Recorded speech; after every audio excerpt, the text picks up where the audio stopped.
Olá, graça e a paz. Em nosso curso básico de vida cristã, estamos no livro 12, a doutrina da salvação. Capítulo 10, a glorificação. Amados, no capítulo 9, advertências e promessas, foi tratado os seguintes assuntos. No tópico 1, o crente pode perder a salvação? Qual a prova bíblica que o crente pode perder a sua salvação? Tópico 2, como ocorre a apostasia? Quais as ilustrações bíblicas sobre a apostasia ou o desvio da fé? No tópico 3, o papel da igreja na restauração do desviado. Quais os dois tipos de disciplina eclesiástica? Tópico 4, a segurança da salvação do crente. Como o crente pode ter certeza da salvação? E hoje, no tópico 1, a promessa da confiança e de um corpo imortal. Mas observe, a glorificação é um ato culminante da obra redentora de Deus no homem. Quando o crente for glorificado, ele estará moralmente perfeito. Assim, receberá um corpo glorificado, terá herdado a sua herança eterna e receberá como recompensa o louvor da parte de Deus e uma posição no céu, de acordo com a sua fidelidade na terra. Amém? Além disso, a glorificação do crente está vinculada à vinda de Cristo e à revelação da plenitude da sua glória. Aspectos da glorificação: o recebimento de um corpo glorificado, a herança e os galardões. Todos estes aguardam a vinda de Cristo. De fato, o crente que morreu não foi glorificado e não recebeu seu galardão. Entenda, amados. O crente que morreu vai para a glória, amém? E já desfruta parte da sua glorificação futura, ou seja, uma comunhão com Deus e uma natureza livre do pecado. E mesmo assim, ele, juntamente com todos os crentes que ainda vivem, esperarão até o dia de Cristo para a sua glorificação ser completada. Amém? Então, lá em 1 João, no capítulo 3, verso 2, diz: Amados, agora somos filhos de Deus, e ainda não se manifestou o que havemos de ser. Sabemos que, quando ele se manifestar, seremos semelhantes a ele, porque haveremos de vê-lo como ele é. Então, quando Deus apareceu aos israelitas no fogo e no fumo, eles fugiram da sua presença, em temor e tremor, porque sabia que era um povo pecaminoso. Qualquer presença do pecado no coração induz ao medo, amado, diante da perspectiva da aproximação de Deus. Contrastando isso, o crente, uma vez perdoado, é instruído no sentido de achegar-se confiadamente junto ao trono de Deus. Efésios, no capítulo 3, verso 12, diz: pelo qual temos ousadia e acesso com confiança mediante a fé nele. Entenda, querido, esse versículo nos lembra que, por causa da justificação, o crente recebe perdão. E perdão de todos os seus pecados. E é declarado justo. Portanto, pode entrar na presença de Deus mediante a oração, ok?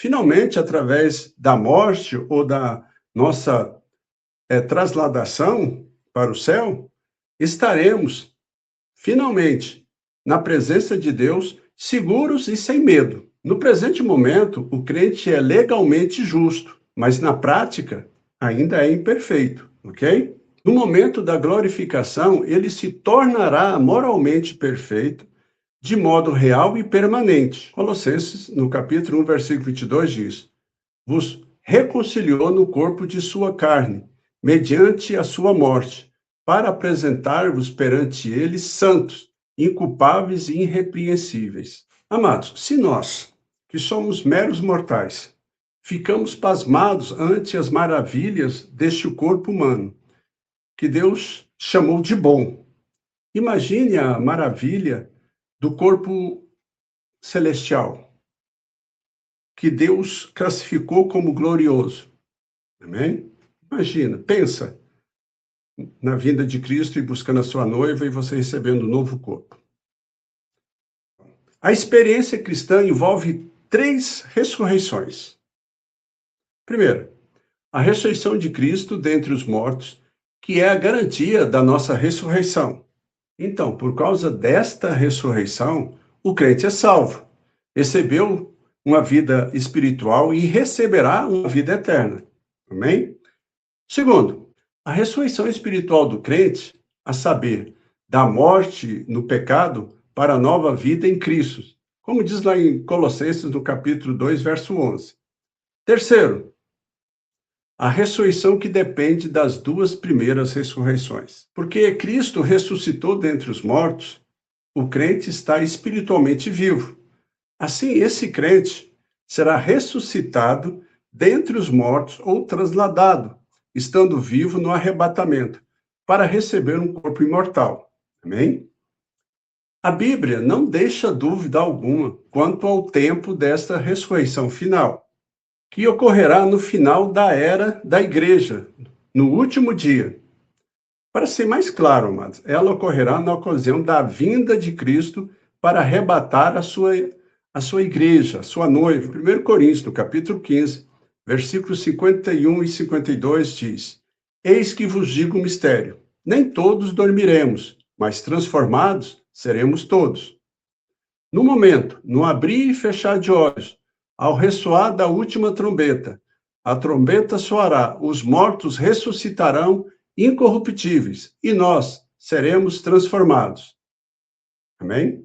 Então, observe, em 1 Coríntios, no capítulo 15, nos dá a descrição detalhada do novo corpo que o crente terá. Primeiro, será um corpo ressurreto de Cristo. Versículo 20. Mas, de fato, Cristo ressuscitou dentre os mortos, sendo ele as primícias dos que dormem. Isso significa que nossos amigos e entes queridos poderão reconhecer-nos, assim como Cristo foi reconhecido pelos seus discípulos, depois da sua ressurreição.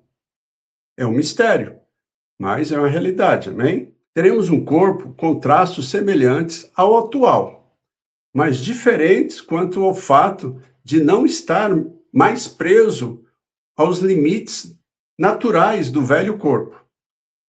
Detalhes do novo corpo do crente, amados. Primeiro, o presente corpo é humilde, o corpo futuro será glorioso. Segundo, o presente corpo é natural, o corpo futuro será espiritual. Terceiro, o presente corpo é fraco e eivado de enfermidades. O corpo futuro será poderoso e não suscetível às enfermidades. Quarto, o presente corpo é mortal e decretado a morrer.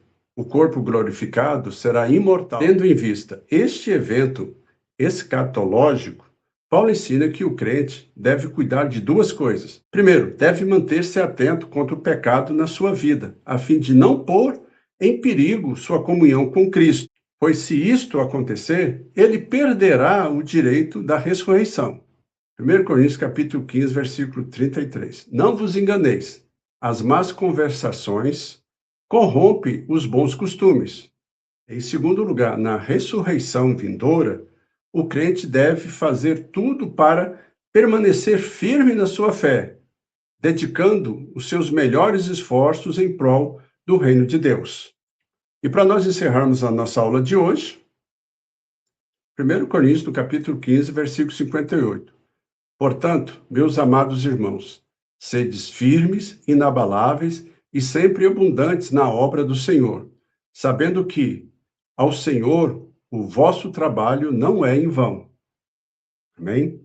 Então, na próxima aula, amados, tópico 2, a promessa de ser co-herdeiro com Cristo. Vamos responder a seguinte questão.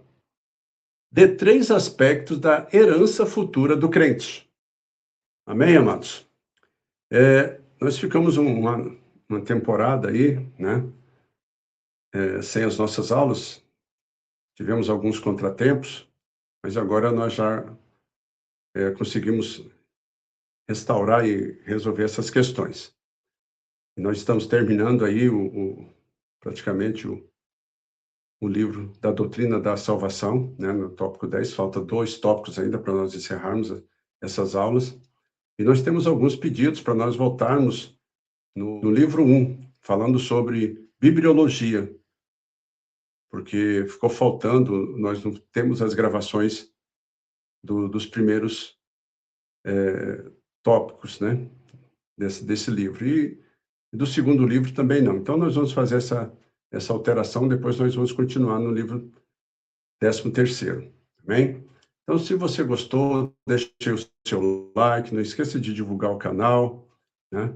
Vamos juntos, cada vez mais, crescer em conhecimento e graça do Senhor. Que Deus abençoe a todos e até a próxima aula.